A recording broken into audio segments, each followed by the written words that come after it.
Welcome to Aishu with கவி. இன்னைக்கு என்ன video பார்க்க போறோம்னு பாத்தீங்கன்னா ஒரு vlog தான் பார்க்க போறோம்.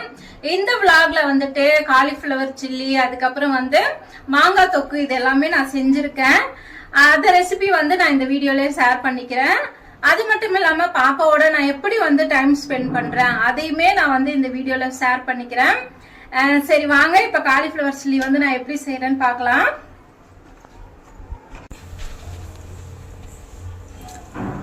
இது நான் என்னென்ன போட்டேன்னு சொல்லவே இல்லையே. நீ சொல்லுவா, நான் சொல்லுவேன்.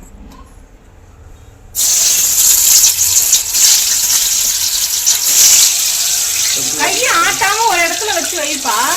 இங்கதான் கிளீனா தெரியும். நான் எப்படி காலிஃப்ளவர் சில்லிக்கு ரெடி பண்ணேன்னு பார்த்தீங்கன்னா, ஒரு காலிஃப்ளவர் எடுத்துக்கிட்டேன். அதை வந்து குட்டி குட்டியாக கட் பண்ணி எடுத்துக்கிட்டேன். கட் பண்ண காலிஃப்ளவரை 2-3 வாட்டி நல்லா தண்ணியில் அலசி எடுத்துக்கிட்டேன். லாஸ்ட்டாக கழுவும் போது உப்பு மஞ்சத்தூள் போட்டு நல்லா பிணைஞ்சு காயை கழுவி வேறு ஒரு பாத்திரத்தில் தண்ணி வடிகிறதுக்காக வச்சுட்டேன். அதுக்கப்புறம் பார்த்தீங்கன்னா மசாலாக்காக 2 ஸ்பூன் இஞ்சி பூண்டு விழுது, 2 ஸ்பூன் வந்து வெறும் மிளகாய்த்தூள், அது கூட மஞ்சத்தூள், 2 ஸ்பூன் கார்ன்ஃப்ளவர் மாவும் கடலை மாவும் 2 ஸ்பூன் போட்டேன். அது வந்து பெரிய ஸ்பூனில் தான் போட்டேன். உப்பு வந்து தேவையான அளவு சேர்த்துக்கணுங்க. இது எல்லாத்தையுமே கொஞ்சமாக தண்ணி ஊற்றி நல்லா மசாலா இது அளவுக்கு பிசைஞ்சிக்கணும். அதுக்கப்புறம் தண்ணி வடிஞ்சதுக்கப்புறம் இந்த காயை எடுத்து அந்த மசாலாலே போட்டு நல்லா ஒரு பெரட்டிட்டு ஒரு அரை மணி நேரம் ஊற வச்சுட்டு இது மாதிரி எண்ணெயில் போட்டு பொரித்து எடுத்துட்டா சுவையான காலிஃப்ளவர் சில்லி ரெடி ஆகிடுங்க. வறுக்கும் போதே கொஞ்சம் கருவேப்பிலை சேர்த்துக்கலாம். இவ்வளவுத்தையும் நீங்கள் வாயில் சொல்கிறதுக்கு பதிலாக வீடியோவே எடுத்துருக்கலாமேன்னு சொல்லி கேட்கலாம். எனக்கு வந்து வீடியோ எடுக்கிறதுக்கு எங்கள் பையன் ஃபோனே கொடுக்கல. அவன் வீட்டில் இருந்தால் எனக்கு வந்து ஃபோனே கைக்கு கிடைக்காது. என்ன பண்ணுறது, பசங்களை வந்துட்டு ஒன்றும் பண்ண முடியாது. சரி வீடியோ கிடைச்ச வரைக்கும் போதும், நான் வந்துட்டு கதையாக சொல்லி இவங்கள்ட்ட மெயின்டைன் பண்ணிக்கிறேன் அப்படின்னு சொல்லி ஒரு வழியாக வந்து நான் வாய்ஸ் ஓவர் கொடுத்துட்ருக்கேன். நான் வந்து தயிர் சாதத்துக்காக தான் நான் வந்து காலிஃப்ளவர் சில்லியும் மாங்காய் தொக்கும் செஞ்சிட்ருக்கேன். மாங்காய் தொக்கு எப்படி செஞ்சேன்னு பார்த்தீங்கன்னா, பீட்ரூட் சீவுறதில் நல்லா வந்து சீவி எடுத்துக்கிட்டேன். தோலெல்லாம் சீவிட்டு 2 மாங்காய் வந்து பீட்ரூட் திருவோம் இல்லையா, அதில் வந்து திருவி எடுத்துக்கிட்டேன். ஒரு வானலில் வந்துட்டு எண்ணெய் சேர்த்துக்கிட்டேன். எண்ணெய் வந்து நல்லா தாராளமாக இருக்கணுங்க. எண்ணெய் சேர்த்துக்கிட்டு அதிலே கடுகு, தேவையான அளவு கடுகு போட்டுட்டு, கடுகு பொரிஞ்சதும் ஜீரகம், அதுக்கப்புறம் கடலைப்பருப்பு, உளுத்தம்பருப்பு வந்து எங்கள் வீட்டில் சரியாக போயிடுச்சு. அதனால் வந்து கடலைப்பருப்பு மட்டும் போட்டுட்டேன். அதுக்கப்புறம் அதிலே பார்த்திங்கன்னா காஞ்ச மிளகா 6 மிளகா வந்து நான் போட்டிருக்கேன். காஞ்ச மிளகா ஒரு 6, கருவேப்பிலை வந்து கொஞ்சம் போட்டுட்டு நல்லா இதெல்லாமே பொரிஞ்சதுக்கப்புறம் நம்ம திருவி வச்சிருந்தோம் இல்லையா மாங்காய், இதையும் வந்து அந்த எண்ணெயிலே கொட்டி பெருங்காயத்தூள், உப்பு, மஞ்சத்தூள் இது எல்லாத்தையுமே சேர்த்துக்கிட்டு நல்லா வந்து பெரட்டிக்கிட்டே இருக்கணும். இது வந்து அடி பிடிக்கும். அதனால் வந்துட்டு நம்ம அப்பப்போ கிளறி விட்டுக்கிட்டே தான் இருக்க வேண்டியதாக இருக்கும். இதில் வந்து நான் மிளகாத்தூள் வந்து 2 ஸ்பூன் சேர்த்துருக்கேங்க. ஆல்ரெடி நம்ம வந்து 6 மிளகாய் சேர்த்துருக்கேன். இந்த மிளகாய் காரமாக தான் இருக்கும், சீனி மிளகான்னு சொல்லுவாங்க. அதனால் வந்துட்டு வெறும் மிளகாத்தூள் வந்துட்டு நான் 2 ஸ்பூன் தான் சேர்த்துருக்கேன். உப்பு வந்து தேவையான அளவு சேர்த்துக்கலாம். அப்பா சூப்பராக இருந்துச்சுங்க. நான் வாய்ஸ் ஓவர் கொடுக்கும் போதே என் நாக்கெல்லாம் ஊறுது. ரொம்ப நல்லா இருந்துச்சு. இதை வந்துட்டு நல்லா ரெடி பண்ணதுக்கப்புறம் ஒரு கண்டெய்னரில் போட்டு வச்சுக்கலாம். எப்போனா தயிர் சாதம் சைடிஷாக தேவைப்படும் போது அப்பப்போ எடுத்து வந்து ஊறுகாய் மாதிரி தொட்டுக்கலாம். இல்லை நம்ம வீட்டில் வந்து குழம்பு எப்போனா சரியாக போச்சு அப்படின்னும் போது வெறும் சாப்பாட்டுக்கு இந்த தொக்கை வந்து போட்டு உப்பு போட்டு சாப்பிட்டுக்கலாங்க. செம்மையாக இருக்குது. நானும் இதை தான் ட்ரை பண்ணேன். நானும் வந்து எடுத்து ஒரு பாக்ஸில் எடுத்து ஃப்ரிட்ஜில் தான் வச்சுருக்கேன். ரொம்பவுமே நல்லா இருக்குது. நீங்களும் ட்ரை பண்ணி பாருங்கள்.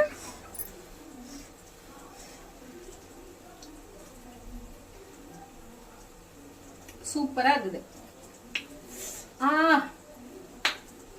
கட்டிப்பொலி வந்து எங்கள் வீட்டில் வந்து தயிர் சாதத்துக்கு வந்து மாங்காய் தொக்கு செஞ்சுருக்கேன்.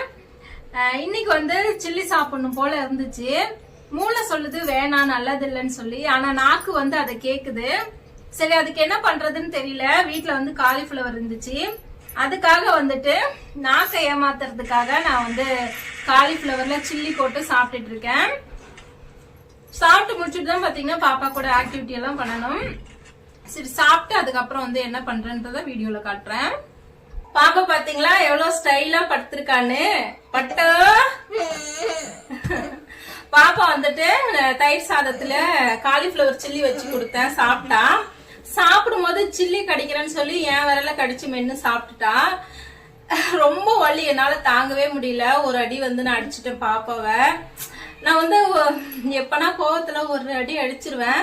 பிள்ளைங்கள்ட்ட வந்து கண்டிப்பு இருக்கணும் இல்லையா, அதனால வந்துட்டு அடிச்சுட்டு அப்புறமேட்டுக்கு ஃபீல் பண்ணுவேன். வச்சோ பிள்ளைய அடிச்சிட்டுமேன்னு சொல்லிட்டு. பட் பாப்பாவும் பாத்தீங்கன்னா தூங்கி எழுந்துட்டா. சரி என்ன ஆக்டிவிட்டி பண்றது அப்படின்னு தெரியல. இந்த பானைக்கு வந்து பெயிண்ட் பண்ணோம். இது வந்து சும்மா வெறுமனே இருக்கிறது ஏதோ ஒரு மாதிரி இருக்கு. சரி இதுக்கு வந்துட்டு ஃப்ளவர் மாதிரி டெக்கரேட் பண்ணி இது மேல வைக்கலாம் அப்படின்னு சொல்லி பிளான் பண்ணி சார்ட் பேப்பர்லாம் வாங்கிட்டு வந்திருக்கேன், கலர் கலரு. பார்க்கலாம் வருதா என்னன்னு தெரியல. பாப்பா வச்சுக்கிட்டே நான் வந்து இதை செய்யணும். அதுதான் வந்து இன்னைக்கு நான் எனக்கு நானே கொடுத்துக்கிற டாஸ்க்கு.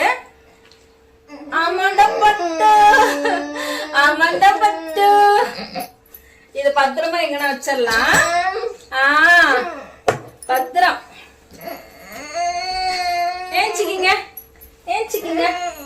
பட்டு பட்டு பட்டு கேட்டா. இதெல்லாம் எடுக்க வேண்டாம், இது எடுக்க வேண்டாம்.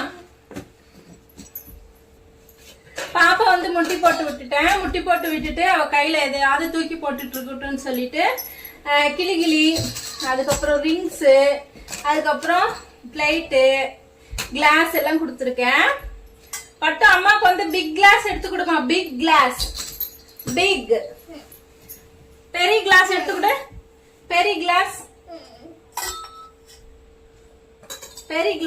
கிளாஸ் அம்பண்ணிக்கமா. எவ்வளவு ஜொல்லு வருது பாரு. அம்பண்ணிக்க ஜொல்லு பட்டோம். அம்பண்ணிக்க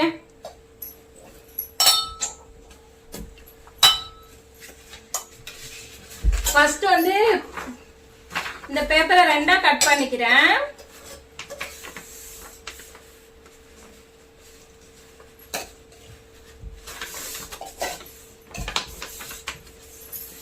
பாப்பாவை ஏன் அடிச்சேன்னு யாருன்னா வந்து கமெண்ட் பண்ணாதீங்க. இன்னைக்கு வந்து பாப்பாவுக்கு எந்த ஆக்டிவிட்டியும் பெருசாக கொடுக்கல. அவளை வந்து ஃப்ரீ பேடாக விட்டுட்டேன். வைஷ்மா ஒரு அடி அடிச்சதே எனக்கு ரொம்ப மனசு கஷ்டமாக இருந்துச்சு. ஸ்பெஷல் சைல்டு அப்படின்றதுக்காக அவங்கள வந்து எப்பயும் வந்து விட்டுறக்கூடாதுங்க. அதாவது எல்லா நேரத்துலையும் ஒரே மாதிரி வந்து ட்ரீட் பண்ணக்கூடாது. அவங்க தப்பு பண்ணும்போது நம்மளுடைய கண்டிப்பை வந்து கண்டிப்பாக தெரியப்படுத்தணும். நானும் அப்படி தான் வைஷ்மாவுக்கு வந்து அவள் பண்ணுற தப்பை வந்து சுட்டி காட்டிக்கிட்டே இருப்பேன். அவள் வந்து ஒரு சில சமயத்தில் வந்து இது செய்ய வேண்டாம் அப்படின்னா அதை வந்து செய்வாள். அந்த சமயத்தில் நான் என்ன பண்ணுவேன்னு பார்த்தீங்கன்னா, ஜோரா வைஷ்மா சும்மா இரு அப்படின்னு ஒரு சவுண்ட் போட்டேன்னா போதுங்க, பாப்பா வந்து சைலண்ட் ஆகிடுவா. திரும்பவும் அதையே பண்ணுவா. It's okay. நான் சொல்லும் போது கொஞ்ச நேரத்துக்கு அதை ரெஸ்பான்ஸ் பண்ணுறாளா அதை தான் நான் வந்து பார்ப்பேன். பெண்களுக்கு பார்த்திங்கன்னா ஹார்மோன் சேஞ்சஸ்னால, அதுக்கப்புறம் பார்த்திங்கன்னா வீட்டில் இருக்க இதுனால வந்து டிப்ரெஷன் அதிகமாக இருக்கும். அது மாதிரி டிப்ரெஷன் அதிகமாக இருக்க சமயத்தில் வந்துட்டு நான் என்ன பண்ணுவேன்னு பார்த்தீங்கன்னா, ஒரு நோட் எடுத்துகிட்டு எழுத ஆரம்பிச்சிருவேன். நோட்டில் வந்துட்டு பாசிட்டிவாக எழுதுறது, அதுக்கப்புறம் ஒரு வேர்டு எழுதுகிறோன்னா அது மேலேயே திரும்ப திரும்ப எழுதி டார்க் பண்ணி அழகுபடுத்தி பார்க்குறது, இது மாதிரியெல்லாம் செய்வேன். அதுக்கப்புறம் வந்து இன்றைக்கி கிராஃப்ட் ஒர்க் பண்ணலான்னு சொல்லி கிராஃப்ட் ஒர்க்கில் இறங்கியிருக்கேன். இப்படி தாங்க நான் வந்துட்டு டிப்ரெஷனில் இருக்கும்போது எதையாவது செஞ்சுக்கிட்டே இருப்பேன். பிளாங்காக மட்டும் உக்காந்துட மாட்டேன். பிளாங்காக உட்காந்தா என்றைக்குமே மைண்டில் நிறைய ஓடிக்கிட்டே இருக்கும். ஃப்யூச்சரை பற்றி நிறைய ஓடும். ஒரு சின்ன விஷயம் வீட்டில் நடந்திருக்கும், அதே பார்த்திங்கன்னா பெருசாக பூதகலமாக மைண்டு வந்து சொல்லிக்கிட்டே இருக்கும். அதனால வந்து எப்பயுமே சும்மா மட்டும் இருந்துடக்கூடாது, ஏதாவது செஞ்சுக்கிட்டே தான் இருக்கணும். நான் அப்படி தான் ஏதாவது செஞ்சுக்கிட்டே தான் இருப்பேன். பார்த்திங்கன்னா இன்றைக்கி கிராஃப்ட் ஒர்க் பண்ணலான்னு சொல்லிட்டு chart paper, colour chart paper வாங்கிட்டு வந்திருக்கேன். இது வந்து A4 சைஸில் இருக்குது. இந்த பேப்பரில் வந்து ஒரு பேப்பரில் 2 ஃப்ளவர் பண்ணலாம். அதை வந்து 2ஆக நான் கட் பண்ணி எடுத்துக்கிட்டேன். வீடியோவில் பார்த்துக்கிட்டே வந்திருப்பீங்க. 2ஆக கட் பண்ணி எடுத்துக்கிட்டு இதை வந்து திரும்பவும் 2ஆக வந்து மடிச்சுக்கிட்டேன். நல்லா வந்து 2ஆக மடிச்சுக்கிட்டு குட்டி குட்டியாக வந்து கட் பண்ணிக்கிட்டேன். ஃபுல்லாக வந்து கட் பண்ணாமல் சென்டர் பாயிண்ட்டை பார்த்து கட் பண்ணி எடுத்துக்கணும். கட் பண்ணிவிட்டு ஒரு சைடில் வந்து ஃபெவிகால் போட்டுட்டேன். திருப்ப அதே பேப்பரை வந்து, அதாவது இப்போது கம் ஒட்டுறதுக்காக கட் பண்ண பக்கம் இல்லைங்க, உள் சைடு, அதாவது இப்போ வீடியோவில் பார்க்குறீங்க தெரியும், எனக்கு வந்து சொல்ல தெரியல, இப்படி வந்து ஒட்டி எடுத்துக்கணும். இப்படி தான் வந்துட்டு நான் வந்து ஃப்ளவர் பண்ணுறேன். பாருங்கள், இதுக்கப்புறம் நான் வாய்ஸ் ஒரு கட் பண்ணிக்கிறேன், நீங்களே பாருங்கள். மைண்டு டிப்ரெஷனாக இருக்குது அப்படின்றதுக்காக வெளியே மட்டும் ஆறுதல் தேடி போகவே போகாதீங்க. உங்களுக்கான ஆறுதல் உங்ககிட்டயே தான் இருக்கும். ஓகே, இதை தான் சொல்லணும்னு நினச்சிக்கிட்டேன், சொல்லிக்கிட்டேன். வச்சிடலாம், கொஞ்ச நேரத்துலேயே ஒட்டிக்கும். ஒட்டினதுக்கு அப்புறமேட்டுக்கு இது ரோல் பண்ணால் பார்த்தீங்கன்னா ஃப்ளவர் மாதிரி ஆகிடும். இப்போ வந்து நல்லா ஒட்டிக்கிச்சா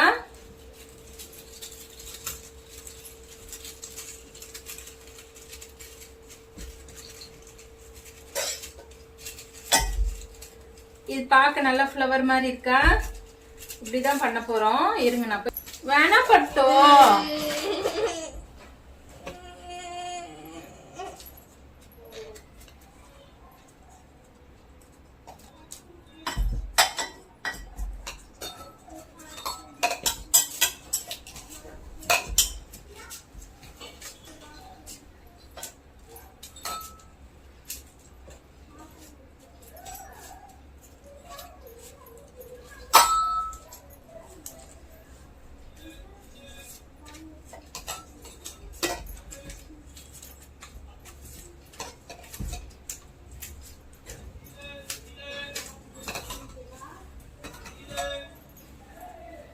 பட்டு சும்மா இரு பட்டு, இதெல்லாம் எடுக்காதம்மா.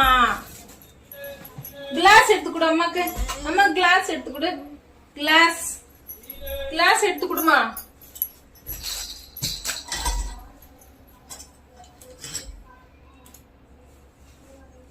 எம்மா, என்ன யாராவது காப்பாத்துங்க. நான் மட்டும் எதுவுமே பண்ண முடியாது பாப்பா வச்சுக்கிட்டு. பட்டோ இரு இரு இரு. கிளாஸ் எடுத்துக்கூட அம்மாக்கு. கிளாஸ் கிளாஸ் எடுத்துக்கூட பட்டு. கிளாஸ் எடுத்துக்கூட. இப்போ இதை ரோல் பண்ணி வச்சிருக்கேன் இல்லையா, இதை வந்து ஃபர்ஸ்ட் எண்டிங் ஃபர்ஸ்ட் வந்து ஸ்டார்டிங் பாயிண்ட்ல கம் போட்டுக்கணும். கம் போட்டுக்கிட்டு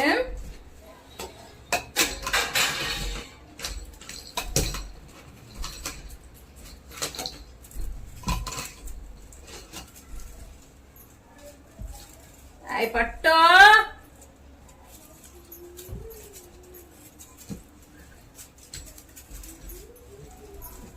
ஃப்ளவர் மாதிரி வருமா? எப்படி வரும்னு எனக்கே தெரியல. வைஷுமா தங்கம்,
நல்லா வந்து டைட்டா இப்படி சுத்திக்கணும்.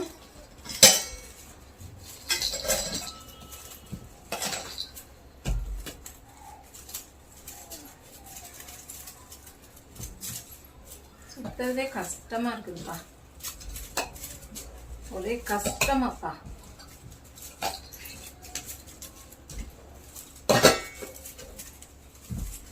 பட்டோ ringa ringa roses, packet full of roses. Asha, Gusha, we all fall down. அப்புறம் எட்ஜ்ல பாத்தீங்கன்னா கொஞ்சம் கம் போட்டு திரும்பவும் ஒட்டிக்கணும்.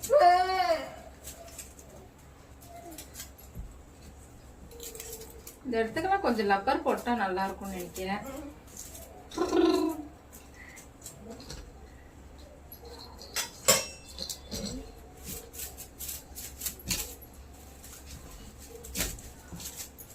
பட்டு சும்மா இரு.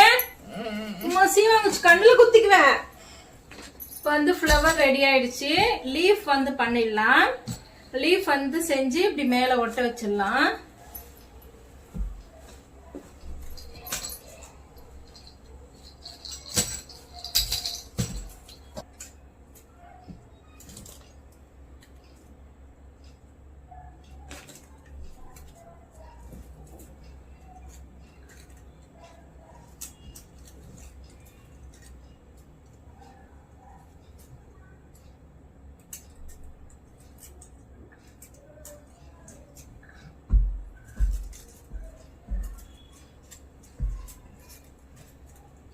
கம்முல பேப்பரே நனைஞ்சிருச்சு.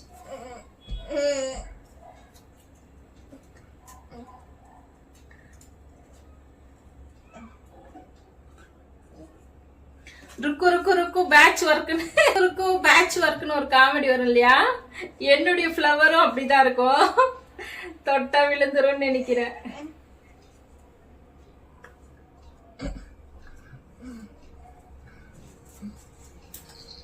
ஓட்டியாச்சு. ஃப்ளவர் வந்து ரெடி ஆயிடுச்சு. இன்னும் வந்து ஒரு 2-3 பூ வந்து ரெடி பண்ணிட்டு பாட்டுள்ள வச்சிடலாம். பட்டு என்னடா பட்டு பண்ற நீ? நீ படு. நீ ஒரு வேலையை செய்வேனா? நீ படு. பாத்தீங்கன்னா ஃப்ளவர் ரெடி ஆயிடுச்சு. வா, நீ வைக்கிறியாமா? நீ வை. Hold. Wow. கொட்டிடாத. வா, சூப்பரா பட்டு. ஆமா ஆமா ஆமா ஆமா. Wow, super. ஆமா ஆமா. சும்மா இரு பட்டு. சும்மா இரு. ஃப்ளவர் பாட் ரெடி ஆயிடுச்சு. எப்படி இருக்குன்னு கமெண்ட் பண்ணுங்க. ஓகே ஃப்ரெண்ட்ஸ், இந்த வீடியோ இதோட முடிச்சுக்கலாம். Be positive friends. நல்லதே நினைக்கும், நல்லதே நடக்கும். வேற ஒரு வீடியோல உங்க எல்லாருமே சந்திக்கிறேன். Tata bye bye. இந்த பூ கிடைச்சா பிச்சு போட்டுருவா பட்டும்.